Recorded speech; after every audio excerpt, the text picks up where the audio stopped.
எல்லோருக்கும் வணக்கம். ரொம்ப சந்தோஷமாக இருக்குது. கடைசியாக இந்த இடத்துக்கு நான் வந்த சக்ஸஸ் மீட் வந்து பைசன், அதுக்கப்புறம் இப்போது தாய் கிழவிக்கு இங்கே வந்திருக்கேன். ரொம்ப சந்தோஷமாக எல்லோரோட முகத்துலேயும் ஒரு மனநிறைவும் ஒரு அமைதியும், ஒரு படம் இவ்வளோ தூரத்துக்கு பட்டி தொட்டி ஹிட் ஆனதுக்கப்புறம் எல்லாரும் ஒரு முகத்தை பார்க்கும்போது எனக்கு தெரிஞ்சது ஒரு அமைதி. அதுக்கு முன்னாடி படம் ரிலீஸ் ஆகிறதுக்கு முன்னாடி எவ்வளோ பல விஷயங்கள் இருந்தாலும் படம் ரிலீஸ் ஆகி ஹிட் ஆனதுக்கப்புறம் அது ஒரு அமைதியை கொடுக்கும். ஸோ ரொம்ப சந்தோஷமாக இருக்குது.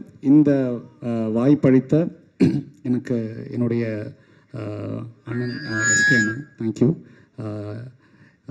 என்னுடைய இப்போ எல்லா இடத்துலையுமே ஒலிக்கிற ஒரு பேர்னால் வந்து பேஷன் ஸ்டுடியோஸ் தான். ஸோ அதோடைய சுதன், ஸோ அவரோடைய எனக்கு வந்து நிறையா ஃபிலிம்ஸ் இப்போ இந்த ஃபிலிம்ஸ் வாய்ப்பு எடுத்ததுக்கு ரொம்ப நன்றி சுதன். ஸோ கலை சார், எல்லாத்தையும் தாண்டி என்னுடைய டைரக்டர் சிவகுமார் சார் வந்து எனக்கு ஒரு பிரதர். இந்த படத்தில் வந்து we have made so many memories.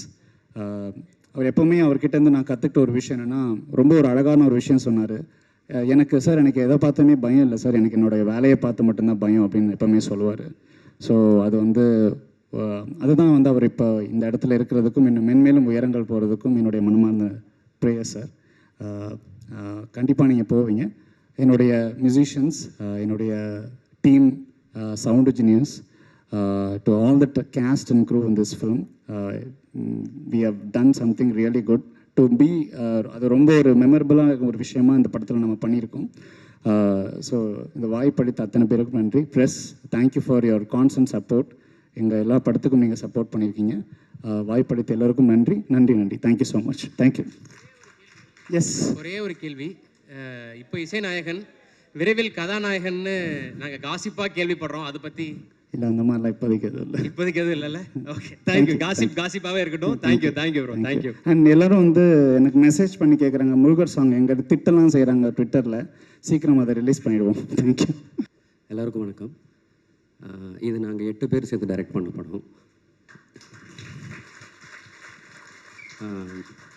இந்த படத்தை எங்களுக்கு நம்பி இந்த படத்தை வாய்ப்பு கொடுத்த என்னுடைய producer Sivakarthikeyan sir, Sudhan sir, Kalai sir, 3 பேருக்கும் ரொம்ப நன்றி எங்கள் 8 பேர் சார்பாக. இது சிவகார்த்திகேயன் சார் அப்படிங்கிற ஒரே ஒரு ஆள் என்னை நம்பின அந்த ஒரு நம்பிக்கையில் ஆரம்பித்த படம் தான் இது. ஏன்னா இந்த படம் கிட்டத்தட்ட நிறைய சாபங்களை தாண்டி கடைசியாக ஒரு இதுக்கு மேலே ஒரு வாரம் கிடைக்குமான்ற அளவுக்கு ஒரு இடத்துக்கு வந்து சேர்ந்துருச்சு எங்களுக்கு. இந்த படத்தில் எனக்கு ரொம்ப முக்கியமாக நன்றி சொல்ல வேண்டியது இந்த ப்ரொடக்ஷன் டீம். கார்த்திக் ஐயா, ராகுல் ஐயா, திவாகரன், இவங்க 3 பேரும் எங்களுடைய இபி ப்ரொடக்ஷன் கண்ட்ரோலர்ஸ். நான் நிறைய நேரம் யோசித்தேன், நான் ஏடியா வேலை பார்த்த எல்லா படங்கள்லையுமே அந்த க்ரியேட்டிவ் டைரக்ஷன் டீமும் ப்ரொடக்ஷன் டீமும் சேர்கிற இடத்துல ஒரு சின்ன ஒரு கோல்டு வார் எப்போவுமே இருக்கும். அது பணமும் க்ரியேட்டிவும் சேர்கிற இடத்துல அப்படி இருக்கும் எப்போவுமே. ஆனால் இந்த படத்தில் அப்படி ஒரு தடவை கூட எங்களுக்குள்ளே எந்த விதமான பிரச்சனையுமே வரல. அது ஏன்னு நான் ரொம்ப யோசித்தப்போ நான் அப்சர்வ் பண்ணது ஒன்று தான், இந்த ப்ரொடக்ஷன் எங்களை மாதிரியே அவங்களும் பேஷனாக இந்த படத்துடைய ஒவ்வொரு நாளையும் கிடக்கிறாங்க. அவங்களுக்கு எப்படி பட்ஜெட்டுக்குள்ளே இந்த படத்தை முடிக்கணுன்ற அந்த அக்கறை இருக்கோ, அதே நேரத்தில் டைரக்டர் என்ன நினைக்கிறாரோ அதை எப்படியாவது அவருக்கு எடுத்து கொடுத்துடணுன்ற கடமையும் ஒவ்வொரு நாளும் வச்சுக்கிட்டே கிடக்கிறாங்க. ஸோ அதனால தான் மேபி எஸ்கே ப்ரொடக்ஷன்ஸ்லேருந்து வர்ற எல்லா படங்களும் இப்படி வருதோ என்னன்னு எனக்கு தோணுச்சு. ஸோ இந்த ப்ரொடக்ஷனில் வேலை பார்த்த ராகுல் சார், கார்த்திக் சார், திவாகரன் 3 பேருக்கு ரொம்ப நன்றி. ஏன்னா இவங்க 3 பேர் இல்லைன்னா எங்களால் இந்த அவுட் கொடுத்துருக்க முடியும்னு எங்களுக்கு நம்பிக்கை இல்லை. அதுக்கப்புறம் என்னுடைய கோ ப்ரொடியூசர் கலை சார் வந்து சீன் பேப்பர் ஷெட்யூலோட ஸ்பாட்டில் உட்காந்துருக்கு நான் பார்த்த ஒரே ப்ரொடியூசர் அவர் தான். இந்த மாண்டேஜுக்கு 1 மணி நேரம் போதுமே, ஏன் எக்ஸ்ட்ரா போயிட்டுருக்காரு அப்படின்னு வெளியில் கேட்குற சத்தங்கள் எனக்கு கேட்கும். அப்பப்போ உள்ளே வருவார், சிவா எல்லாம் ஓகே தானே அப்படின்னு கேட்பார். அந்த வார்த்தைக்கு அர்த்தம் இன்னும் 5 நிமிஷம் சீக்கிரம் ரெடி பண்ணுங்க, அடுத்த ஷாட்டு போங்க அப்படின்னு அர்த்தம். ஸோ அதுக்கப்புறம் இந்த படத்தில் முக்கியமாக எனக்கு நான் இப்போ இவங்களை ரெப்ரசன்ட் பண்ணி டைரக்டர்னு இந்த அப்ரிசியேஷன்ஸ் எல்லாம் வாங்குகிறேன். ஆனால் என்னை விட அரக்கத்தனமாக உழைச்சவங்க இந்த டீம் தான். இந்த படத்துக்கு நாங்கள் காஸ்டியூம் டிசைனர் வச்சுக்கல, அதுக்கு பதிலாக அதோடைய எல்லா வேலையும் பார்த்தது ஆனந்த் தான். இந்த படத்தில் பல லொக்கேஷன்ஸ் வாங்க வாய்ப்பே இல்லை அப்படின்னு நாங்கள் விட்டிருந்த டைம்லேயும் ஒவ்வொரு லொக்கேஷன்லேயும் அந்தந்த ஓனர்கிட்ட போய் உட்காந்து கையை பிடிச்சி காலை பிடிச்சி பெர்மிஷன் வாங்கினவன் வந்தான் சாமி. அதுக்கப்புறம் இந்த படத்துடைய ஆர்ட் டிபார்ட்மெண்ட்டில் கொஞ்சம் இரக்கமே இல்லாத நிறைய ப்ராப்ஸை கேட்டேன். அது அத்தனையும் அலைஞ்சு திரிஞ்சு தேடி வாங்கினது சாமியும் விசாகனும் தான். நான் இந்த 7 பசங்க ரொம்ப அரக்கத்தனமாக இருந்தாங்கன்னா இவங்களுக்கு நடுவில் இவங்களுக்கு ஈக்குவலாக உழைச்ச ஒரே ஒரு பொண்ணு அவள் ப்ரூஸ்னியா. இந்த படத்தில் இந்த படத்துடைய காஸ்டியூம் அவள் தான் பார்த்தா. இந்த படத்துடைய வில்லேஜுக்குள்ளே நாங்கள் எப்போ வேணால் எங்கே வேணால் ஷார்ட் வைப்போன்றதுனால செட்டு வண்டி, கேரவன், யூனிட் எதையுமே உள்ளே கொண்டு வரல. எல்லாமே 1 கிலோமீட்டர் தள்ளி இருந்துச்சு. ஸோ இத்தனை ஆர்டிஸ்ட்டுக்கு ஒரு பொண்ணாக காஸ்டியூம் வண்டிக்கும் கேரவனுக்கும் அலைஞ்சிக்கிட்டே இருப்பாள். அதுக்கப்புறம் இப்போ நீங்கள் இவங்க பேசிக்கிட்டு இருந்த நிறையா இடத்துல ராஜேஷ்னு ஒரு பேர் சொன்னதை கேட்டிருப்பீங்க. இந்த படம் ஒவ்வொரு ப்ரொடக்ஷனில் ஒவ்வொரு தடவை நான் ஆஃபீஸ் போடும்போதும் முதல் நாள்லேருந்து என் கூட இருந்து ஒவ்வொரு தடவை ட்ராப் ஆகும்போதும் அடுத்து அவனுக்கு என்ன வேலை சொல்கிறதுன்னு தெரியாமல் யோசிச்சுட்டு இருக்கிறப்ப எனக்கு எந்த தொந்தரவுமே இல்லாமல் அண்ணே ஒரு வேலை இருக்குது ஊரில் போயிட்டு வந்துடுறேன்னு காணாமல் போயிடுவான். திரும்ப அடுத்த ஆஃபீஸ் போடுறப்ப வந்து சேர்ந்துருவான். இப்போ நான் கடைசியாக இந்த படத்துக்கு இப்போ 3ஆவது தடவை இந்த ஆஃபீஸை போட்டப்போ நான் அவனை கூப்பிடலை. ஏன்னா ஒரு பெரிய டேரக்டர்கிட்ட ஏடியாக இருந்தான். திடீர்னு ஒரு நாள் ஆஃபீஸ் வந்தான். என்னன்னு கேட்டேன். அந்த வேலையை விட்டுட்டு நான் இங்கே வேலை பார்க்குறேன்னு வந்து நின்ட்டான். அதே மாதிரி மேம்க்கு ஒரு மேக்கப் டெஸ்ட் எடுக்கிறதுக்கு ஒரு தண்டட்டி அவசரமாக தேவைப்பட்டுச்சு. ஊரில் இருக்கிற யாராவது ஒரு லேடி கிட்ட ஒரு பாட்டிக்கிட்ட தண்டட்டி வாங்கிட்டு வந்துடுறான்னு சொன்னேன். அவனும் வாங்கிட்டு வந்துட்டான். டெஸ்ட் எடுத்துட்டோம். அப்புறம் தான் எனக்கு தெரிஞ்சிச்சு அந்த தண்டட்டியை வந்து கொடுக்கணுன்னா அதுக்கு பதிலாக ஒரு 3 மடங்கு அதிகமான தங்கத்தை அடகாக கொடுத்து வாங்கிட்டு போங்கன்னு சொல்லியிருக்காங்க.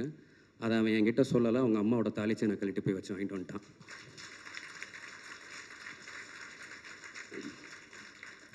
இது நானும் கௌரியும் ஒன்றா தான் அசிஸ்டன்ட் டைரக்டர்ஸாக ஸ்டார்ட் பண்ணோம். இந்த படம் ஆரம்பிக்கிறப்ப அவன் இல்லை. ஆனால் ஒரு ஷூட்டிங் நடந்துக்கிட்டு இருந்த டைமில் கொஞ்சம் இன்னொரு ஆள் அதிகமாக தேவைப்படுதுன்னும் போது அவன் வேற ஒரு பெரிய பிரச்சனையில் இருந்தான்.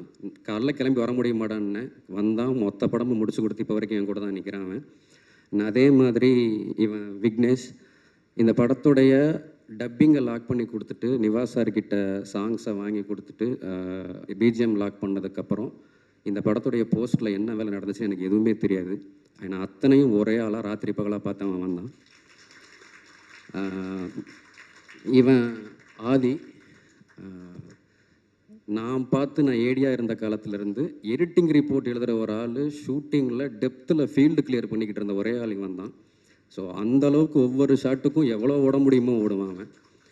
ஸோ இப்போ இவங்க இல்லைன்னா நான் இங்கே நின்று இந்த டேரக்டர்ன்ற அந்த அப்ரிசியேஷனை வாங்கியிருக்க முடியாது. ஸோ இவங்க எல்லாருக்கும் நான் ரொம்ப நன்றி சொல்லிக்கிறேன். ஸோ அதுக்கப்புறம் இங்கே இந்த படத்தில் வேலை பார்த்த எல்லா டெக்னீஷியன்ஸுக்கும் என்னுடைய நன்றி எப்போவுமே இருக்குது. அண்ட் அவங்களுடைய அசிஸ்டன்ஸ் எல்லாம் இந்த படத்துக்கு வேலை பார்த்ததுங்கிறது ஒரு பெரிய உழைப்பு கொடுத்தாங்க. அவங்க எல்லாருக்கும் ரொம்ப நன்றி.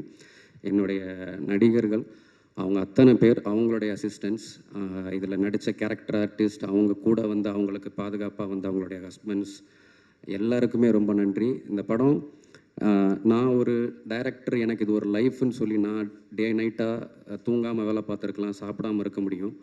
ஆனால் எங்களுடைய அந்த கனவுக்காக நாங்கள் அதை சரியாக எடுத்துடணுன்றதுக்காக இந்த படத்தில் வேலை பார்த்த யூனிட், க்ரூ, ப்ரொடக்ஷனில் வேலை பார்த்தவங்க நான் அத்தனை பேரும் ராத்திரி பகலாக உழைச்சாங்க அந்த 38 நாள். அதனால தான் எங்களால் இந்த அவுட்டை கொடுக்க முடிஞ்சது. ஸோ அவங்க எல்லாருக்குமே பெரிய நன்றி சொல்லிக்கிறேன். ப்ரெஸ் அண்ட் மீடியா இந்த படத்தை கொண்டு போய் நீங்கள் சேர்த்ததுனால மட்டும்தான் இது எங்களுக்கு இந்த ஒரு ரெஸ்பான்ஸ் ஆடியன்ஸ் கிட்ட இருந்து கிடச்சிது. அதனால் உங்களுக்கு ஒரு பெரிய நன்றி. கடைசியாக என்னுடைய குடும்பத்துக்கு ரொம்ப நன்றி. ஏன்னா அவங்களுடைய ஒரு பெரிய கனவை உடச்சு நான் என்னுடைய கனவுக்காக சினிமாவுக்கு வந்தேன். ஆனால் 36 வருஷமாக நான் ஏதோ ஒன்று செஞ்சிடுவேன்னு என்னை தாங்கியிருக்காங்க. என்னுடைய அம்மா, அப்பா, என்னுடைய அண்ணங்க, அவங்க ஃபேமிலி எல்லாருக்கும் ரொம்ப நன்றி. ஒரு 8 மாத கர்ப்பிணியாக என் ஒய்ஃபை அவங்க அம்மா வீட்டில் விட்டுட்டு நான் தாய் கிழவி ப்ரீ ப்ரொடக்ஷனுக்கு கிளம்பி வந்தேன். என் குழந்தைக்கு இப்போ 1.25 வயசாச்சு. நான் அதை ஒரு 10 தடவை தான் போய் பார்த்துருப்பேன். 2 குழந்தைகளையும் தனியாக பார்த்துக்கிட்டு என்னை என் வேலையை பார்க்க விட்றேன் என் ஒய்ஃபுக்கு ரொம்ப நன்றி. ஸோ ஆல்மோஸ்ட் நான் கண்டிப்பாக எவ்வளோ ஞாபகப்படுத்தி பார்த்தாலும் ஏதோ ஒரு பேரை விட்டுருப்பேன். அதனால் நீங்கள் யாரும் என்னை தப்பாக நினச்சிக்க வேணாம். நீங்கள் எல்லாம் என் வார்த்தையில் இல்லைனாலும் என் வாழ்க்கையில் எப்போவுமே என் கூட இருக்கீங்க. அதுக்கு ரொம்ப ரொம்ப ரொம்ப நன்றி. கடைசியாக ரொம்ப முக்கியமாக 2 பேர். சுதன் சார் வந்து என்கிட்ட இந்த கதையை சொன்ன அன்றைக்கி இது எத்தனை நாளடா எடுக்க போகிறேன்னு கேட்டார். அதுக்கப்புறம் ஒரு 3 மாதம் கழித்து இந்த படத்தை பார்த்துட்டு இதை எப்படி எத்தனை நாளில் எடுத்தேன்னு கேட்டார். அவ்வளோதான் அவர் என்கிட்ட பேசின மொத்த 2 வார்த்தையே. அவருக்கு ரொம்ப நன்றி. கடைசியாக என்னுடைய ப்ரொடியூசர், என்னுடைய ஹீரோ சிவகார்த்திகேயன் சார். ஒரு டைரக்டர் வந்து அவருடைய ப்ரிவ்யூ ஷோஸில் வந்து ஆடியன்ஸ் ரெஸ்பான்ஸ் பார்க்க படிக்கட்டிலே நின்றுக்கிட்டு பார்ப்பாங்க. நானும் பார்த்துருக்கேன், ஏடியா இருக்கிறப்போ நானும் அப்படி தான் நின்னேன். இந்த படம் எத்தனை ப்ரிவ்யூ ஷோஸ் போடப்பட்டுச்சோ அத்தனை ப்ரிவ்யூலையும் என் பக்கத்தில் ஸ்டெப்ஸ்லேயே நின்று தான் அவரும் ஆடியன்ஸ் ரெஸ்பான்ஸை பார்த்துக்கிட்டே இருந்தார். பல நேரம் யோசிப்பேன், அவருடைய பொசிஷனில் ஒரு ஹீரோ, அவர் ஒரு ஸ்டார், அவர் இதை ஏன் பண்ணுறாருன்னு பார்க்கும்போது அவருக்கு ஒன்று தான், ஆடியன்ஸ் தான் என்ஜாய் பண்ண மாதிரி என்ஜாய் பண்ணுறாங்களா, அது ஒன்று மட்டும்தான் அவருடைய கவனத்தில் இருந்துகிட்டே இருந்துச்சு. சொல்லுவார், இப்போ கிளாப்ஸ் அப்படின்னுவார், கிளாப்ஸ் வரும், இப்போ விசில்னுவார், விசில் வரும். So thank you sir. நீங்கள் எங்களுக்கு என்ன பண்ணியிருக்கீங்கன்னா, என்னுடைய எடிட்டர் சொன்னார், விரும்மாண்டி பார்த்துட்டு தான் சினிமாவுக்கு வந்தேன்னு. உங்களுக்கு தெரியும், நானும் அப்படி தான் வந்தேன், வினேஷும் அப்படி தான் வந்தார். நீங்கள் எங்களுக்கு என்ன பண்ணியிருக்கீங்கன்னா, கமல் சாரை எங்கேயோ இருந்து பார்த்துக்கிட்டு இருந்த எல்லாரையும் கமல் சார் ஆஃபீஸில் உட்காந்து வேலை பார்க்க வச்சிட்ருக்கீங்க. Thank you sir. எல்லாருக்கும் நன்றி. தேங்க்யூ. எல்லாருக்கும் வணக்கம்.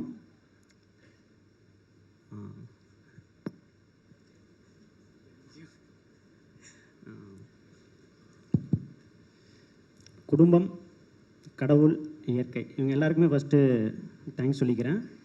ஸோ இவங்க எல்லாருமே ரொம்ப சப்போர்ட் பண்ணியிருக்காங்க. இவங்க சப்போர்ட் பண்ணனால தான் எங்களுக்கு வந்து இந்த ப்ராஜெக்ட் இவ்வளோ சீக்கிரமாகவும் எங்களுக்கு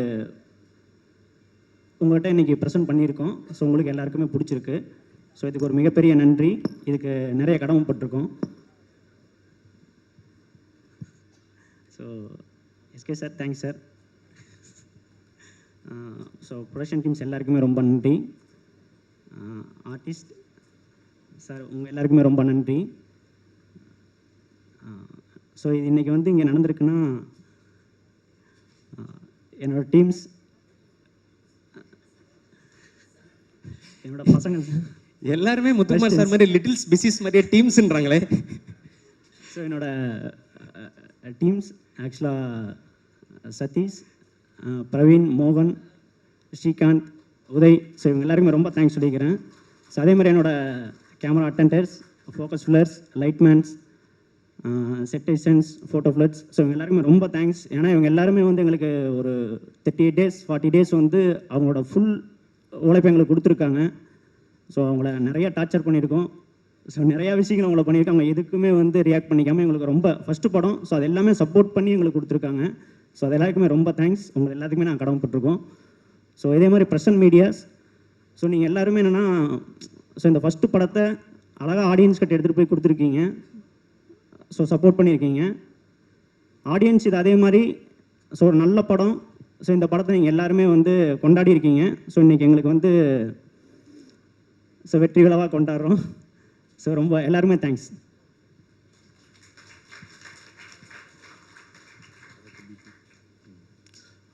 எல்லாருக்கும் வணக்கம். கொஞ்சம் டென்ஷனாக இருக்குது, பதட்டமாக இருக்குது. இந்த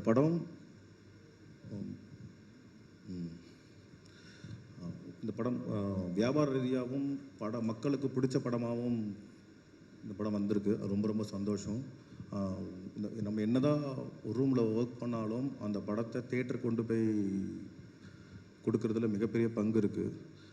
அதில் முதல் thanks to Siva sir. Actually நான் ஃபைனல் ட்ரீம்லேருந்து நான் சிவாகிட்ட பேசிட்டே இருப்போம். Each and every moment Kalai sir சொன்ன மாதிரி தான், எவ்ரி மொமெண்ட் வந்து நான் சார்கிட்ட பேசினதில்ல, பட் வந்துட்டே இருக்கும் இன்ஸ்ட்ரக்ஷன், இப்படி பண்ணலாம் இப்படி பண்ணலாம் இப்படி பண்ணலான்ட்டு. அதெல்லாம் தான் இந்த படத்துக்கு மிகப்பெரிய சக்ஸஸ்க்கு காரணம். நான் இதில் எனக்கு அவ்வளோ மெமரிஸ் இருக்குது சார். எவ்வளோ சொல்லிட்டே இருப்பேன் சிவா சார். இதில் ரொம்ப ரொம்ப ரொம்ப ரொம்ப ஆக்சுவலி ரொம்ப ஆர்கானிக்காக ஒர்க் பண்ண டீம் நான் நினைக்கிறேன். இந்த டீமு எனக்கு ரொம்ப ரொம்ப சந்தோஷம். ஏன்னா நான் சொல்லிட்டே இருப்பேன், எனக்கு புதுசாக இருக்குது, புது எக்ஸ்பீரியன்ஸாக இருக்குது ஒர்க் பண்ணும்போது. ஏன்னா அடுத்தடுத்த ஒர்க்கு நடந்துக்கிட்டே இருக்கும், எந்த ஒர்க்கும் பெண்டிங் ஆகாது. ஒரு ஒர்க் முடிச்சுன்னா அடுத்த ப்ராசஸ் நடக்கும். ஒரு ஒர்க்கை பண்ணிட்டு ரொம்ப நேரம் கழித்து ஒரு ப்ராசஸ் நடக்கும். அது இல்லாமல் டக்கு டக்குன்னு நடந்த ப்ரொடக்ஷன் டீம் நான் ரொம்ப ரொம்ப புதுசாக இருக்குது. நான் அதில் ராகுல் ஐயா, அந்த ஒரு கார்த்தி ஐயாவெல்லாம் சொல்லவே தேவையில்லை. அடுத்த செகண்ட் இன்னைக்கு ஒர்க்கு முடிச்சுட்டா மறுநாள் காலையில் அடுத்த ஒர்க்கு என்ன பண்ணணுன்ற லிஸ்ட்டு வந்துடும், ஃபோன் அடிச்சிருவாங்க. அந்தளவுக்கு ரொம்ப ரொம்ப எனர்ஜெட்டிக்காக ஒர்க் பண்ண படம் இந்த அளவுக்கு ஆடியன்ஸ் கிட்ட போய் ரீச் ஆயிருக்கு. ரொம்ப ரொம்ப சந்தோஷம். இந்த படத்தில் வேலை பார்த்த அசிஸ்டன்ட் டைரக்டர்ஸ் நான் பார்த்துருக்கேன் கண்கூட. டே நைட் நம்ம ஸ்டுடியோலே இருப்பாங்க. அந்தளவுக்கு எல்லாம் ஒர்க் பண்ணியிருப்பாங்க. அப்புறம் என்னோடய அசிஸ்டன்ஸு எல்லாருக்குமே ரொம்ப தேங்க் பண்ணிக்கிறேன். அப்புறம் முக்கியமான ஒரு விஷயம், ஆக்சுவலி நான் ஃபஸ்ட்டு சின்ன வயசில் தேட்டரில் பார்த்த படம் கிழக்கு செம்மையில் மேடம். இல்லை, நான் சின்ன வயசில் இருக்கும் போது படம் எங்கள் அப்பா கூப்பிட்டு போய் காட்டினதில். அதுக்கப்புறம் உங்கள் ப்ரொடக்ஷனில் நான் ஒரு படம் பண்ணேன். அதுவுமே கிட்டத்தட்ட எஸ்கே சார் ப்ரொடக்ஷன் மாதிரி தான். அடுத்த நாளுக்கு ஃபோன் வந்துக்கிட்டே இருக்கும். சூப்பராக ஒர்க் பண்ணுவோம். அன்னையிலேருந்து சரத் சார் ஒரு வாட்டி ஃபோனில் பேசினார். இன்றைக்கி வரைக்கும் எந்த ஸ்டேஜ்லையுமே அவர் பேரை சொல்லும்போது ரொம்ப ஹாப்பியாக இருக்குது. அது மறக்கவே முடியாது. அது நான் ரொம்ப நாள் எதிர்பார்த்துட்டே இருப்பேன். ஒரு டைம் ஃபோனில் பேசணும், எந்த அளவுக்கு மெமரி வச்சுருக்காரு அப்படின்ட்டு. ரொம்ப சந்தோஷம். இந்த படத்தில் நான் இருந்ததுக்கு நான் அந்த 93 எனக்கு அந்த மெமரிஸ் போயிடுச்சு. நான் ஒரு தேட்டரில் பார்த்த மெமரிஸ்குள்ளே போயிட்டு தான் எடிட் பண்ண ஆரம்பித்தேன். அது இந்த படத்து மூலிமா உங்கள் படத்தில் நான் இருந்தது ரொம்ப ரொம்ப சந்தோஷம். நான் ரொம்ப ரொம்ப ஹாப்பி மேடம். அது எஸ்பெஷலி இப்போ படத்தை பற்றி பேசலாம். ஏன்னா ரிலீஸ்க்கு முன்னாடி படத்துக்குள்ள விஷயம் ரிவீல் பண்ண முடியாதுன்ட்டு நான் எக்ஸைட் ஆன மொமெண்ட் சொல்கிறேன். நான் கிளைமேக்ஸில் ஹாஸ்பிட்டலேருந்து ஒரு ஷாட் வரும், மேம் நடந்து வருவாங்க. அந்த ஷாட் எடிட் பண்ணும்போது இங்கே டெஃபினட்டாக கிளாப் ஆடுறோம், நம்மளுக்கு மைண்டில் தெரியும். ஆனால் இந்த ஷாட்டை யாரெல்லாம் பண்ணியிருக்க முடியும், வேறு யாராச்சும் இந்த ஷாட்டை பண்ணியிருக்க முடியுமான்னு இமேஜினேட் பண்ணி பார்த்துட்டு எனக்கு ஒருத்தவங்க கூட மைண்டில் வரல மேடம். அது டெஃபினட்டாக எனக்கு தெரியும். இனி அடுத்த ஒரு 100 வருஷத்துக்கு வருவான்னு தெரியல, எனக்கு தெரியல. அந்த மாதிரி யாரும் அது மாதிரி ஷார்ட்டை இமேஜினேட் பண்ணி பார்க்க முடியல இருக்கிற அந்த ஜென்ரேஷனில் இந்த ஹீரோயின்ஸ். நான் யோசிக்கும் போது அது விவேக்கோட லென்சிங் ரொம்ப பிடிச்சது. நஷவாட்ட சொல்லியிருக்கேன், அந்த லோ ஆங்கிள் எக்ஸ்ட்ராடனரி. ரொம்ப ரொம்ப சந்தோஷம். தென் விருமாண்டின்னு ஒரு படம் தான் என்ன சினிமாக்குள்ளே கூப்பிட்டு வந்தது. அந்த சாங்கை வச்சு எடிட் பண்ணதுக்கு எனக்கு இன்னொரு சந்தோஷம். ஏன்னா நான் விருமாண்டி படம் பார்த்துட்டா இல்லை இனிமேல் நம்ம வேலைக்காக சினிமாவுக்கு போகணுன்ற எடுத்த கால் அது முடிவு. அது அந்த சாங்கை வச்சு எடிட் பண்ணும்போது நம்ம கமல் சார் படத்தை எடிட் பண்ணுற ஃபீல்டுக்குள்ளே போயிட்டேன். நான் அந்த ஜோனுக்குள்ளே போயிட்டேன். உண்மையிலே நிறைய மெமரிஸ் இருக்குது இந்த படத்தில். இந்த படத்தை தாண்டி நல்ல நல்ல ரிலேஷன்ஷிப் இந்த படம் மூலிமா கிடச்சிது. அதுதான் மிகப்பெரிய சொத்தாக எடுத்துக்கிறேன். நான் ஒரு படம் வெற்றி கொடுக்கும் போதும் அது நம்ம ஒரு அலாரம் மாதிரி எடுத்துக்கிறது. காலையில் எழுந்தவுடனே நம்ம ஒரு வேலைக்கு போகணும் அப்படின்ட்டு இந்த படம் ஒரு மிகப்பெரிய அலாரம் அடிச்சிருக்கு. ஸோ அடுத்த வேலைக்கு ரெடி ஆகிட்டு இருக்கோம் செய்யவனுக்கு. ஸோ கண்டிப்பாக அதுவும் அடுத்த இதேமாதிரி ஒரு மீட்டிங்கில் மீட் பண்ணலாம். நான்